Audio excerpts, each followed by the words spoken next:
si force de l'ordre exactement alors pourquoi nous bëgg marquer suñu curseur si ki nga xam nekk moo di général Moussa Fall ndax tey pas mal ay journaux tey ñëw nañ si tey aussi pas mal ay député tamit dem si devant li nga xam nekk moo di le perchoir aussi di kaa nañ si nu mu gën a yaatoo pourquoi général Moussa Fall. xam nga man je suis là pour corriger des manquements damay revenir toujours sur le cas de Abdou Mbow ba mu waxee ci Jean-Baptiste Tine ba pare ma corriger ko ma ne ko de Jean-Baptiste Tine dañ ko relever de ses fonctions en période de campagne de manifestation c'est faux. beneen bi dafa ne l'actuel ministre des forces armées moom moo nekkoon au haut commandement de la SEMGA c'est ce qu'il a dit mais c'est pas l'armée nationale qui a tiré sur le peuple. Le SEMGA des armées. Dama ne c'est pas l'armée. Man je suis parti couvrir en tant que journaliste. Armée bi bu ñëwee dafay romb armée bi sax au contraire moom mooy stabiliser certains jeunes parce que jeunes yi parfois bu ñu gisee armée dañuy jubiler armée bu ñëwee ak otoom xale yi bu ñu gisee armée dañuy jubiler dañuy xam ni armée bi day nekk seen intermédiaire entre ñoom ak alkaati yi mais comment Abdou Mbow taxaw Assemblée nationale di raconter di n'importe quoi sur l'armée dina woy l'actuel ministre des forces armées moom moo nekkoon au haut commandement SEMGA des armées c'est faux d'accord moom moo nekkoon SEMGA mais c'est pas l'armée nationale qui a tiré sur le peuple. Qui était le haut commandement de la gendarmerie? C'est Moussa Fall. C'est là où j'ai dit que Abdou Mbow n'est pas égoïste, il est égoïste. Comment tu peux tout Jean-Baptiste Tine, tout Antoine Diome, tout Moussa Fall? Mais au moins pour l'équilibre de l'information. Bon ni que Jean-Baptiste Tine moo nekkoon après nga ne même si il a été relevé de ses fonctions en pleine manifestation.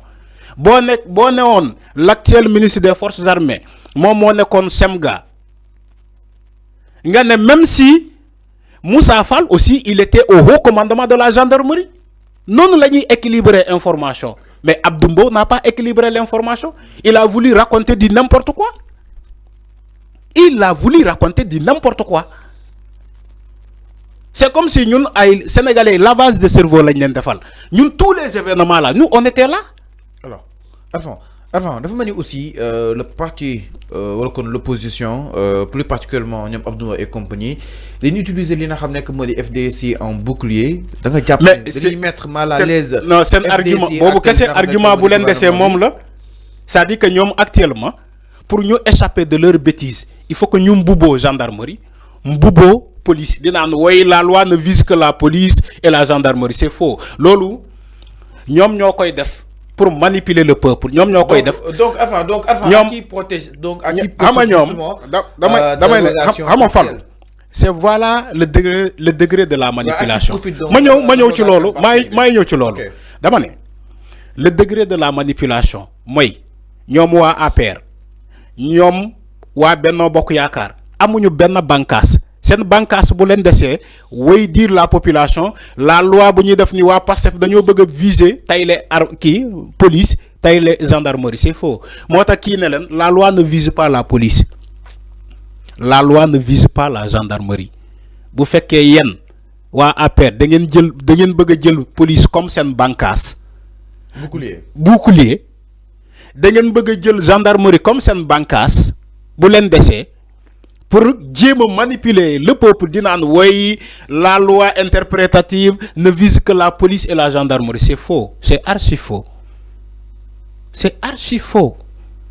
il faut rectifier cette communication là c'est pas ça c'est pas bon nañu waxante dëgg fii ñun neen la ñun kese la ñun entre nous dama ne fépp fu am jëye ba ñu wàcc amnistie on a réglé d'abord le problème ñu situer les responsabilités diw moo def lii après bu ñu naree baale ñu baale dëgg naa moom Amadou Ba il a dit on va d'abord situer les responsabilités après baale bi après ñu baale après bu naree baale ñu baale mais c'est comme ça même ñoom apartheid bu ñuy wax nii apartheid Afrique du Sud mais ils ont situé les responsabilités d'abord balaa ñuy wax ci ay amnistie même tout récemment en Guinée Dadis Camara dañ ko gracier tout récemment mais balaa ñuy gracier Dadis Camara il a été condamné. La Guinée a pris plus de 3 mois de procès. Au Rwanda, qui les génocides là. Mais à mon avis, nous citons d'abord les responsabilités. Bala ñi wax ci ay balé. Même la loi Ezzan, bu Ablaye Wade bi, il y a eu des condamnés. Yo xamanté dañ leen juger won. Bala ñi wax ay amnesty. Maître Babacar Seye. Ñu ko ray. Il y avait eu un procès. Bani am ñu condamné. Bala Ablaye Wade di len gracier. Mais pourquoi pour la loi d'amnistie, mo am ay plus de 80 morts au Sénégal, après ñu naan ñu xey rek né amnistie. Après ils sont fiers hein, les Aïssata Tall Sall, elles sont tellement fières d'aller à l'Assemblée nationale dire on va combattre, on va jusqu'à mourir. Là où on a eu plus de 80 jeunes qui sont morts. Yo nga taxaw Assemblée nationale di naan way bañuñu ci dara jusqu'à way on va aller jusqu'à xawma lan défendre ça jusqu'à mourir ñom ñi buñu jégué won mort sax kenn du taxaw fofu dañuy wax ri rek dañuy sóob nañuy bayyi tiaxan ñu régler ce problème là une bonne fois pour toutes loi bi bari na ciow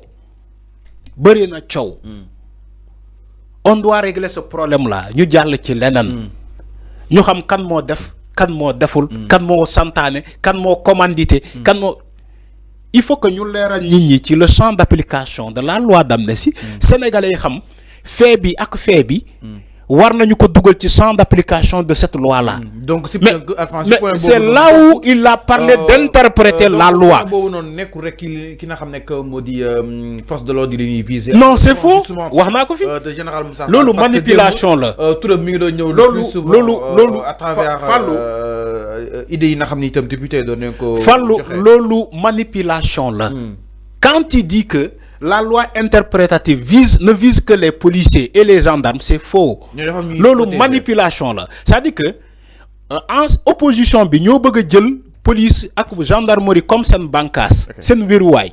Alors que c'est faux. La loi ne vise pas la police ni la gendarmerie. La loi ne vise que les commanditaires. Est-ce que dégg nga français? Les commanditaires. Madame ñuko santané. Voilà. Mota mané la. Les commanditaires. Les commanditaires. Donc, enfin, si je santé, les défis donc, comment les top, mais tu es commanditaire.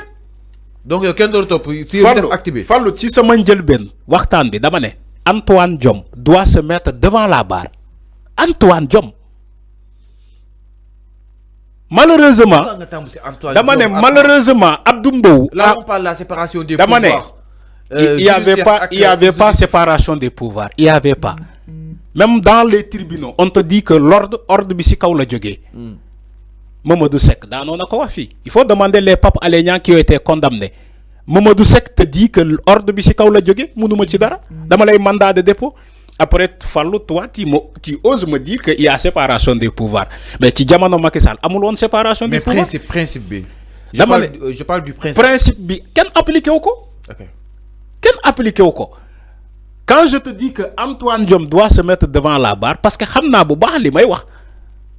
Malheureusement, Abdou Mbow l'a voulu le protéger hier à l'Assemblée nationale pour dire que oui, Jean-Baptiste.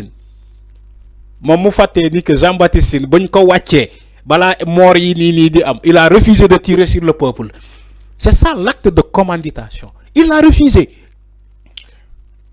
Alors c'est clair. Il a refusé. Alors c'est clair. Enfin, ñu ñew à la dernière minute mo ki bala ñom ñi di wax police ak gendarmerie ñan ñoo nekkon ki ñan ñoo nekkon commandant yi autorité yi doon joxe ordre yi ñan la ñoñu lañuy né il faut que ñu situer les responsabilités pour xam kan mo joxe won ordre bi bal bi tiré arme bobu kan moko utiliser won moment bobu fan la joggé ak fan la joggé alors léna attends par rapport ak li nga xam nek modi ces éclaircissements alors mbokk yi donc ñu daal di jall itam ci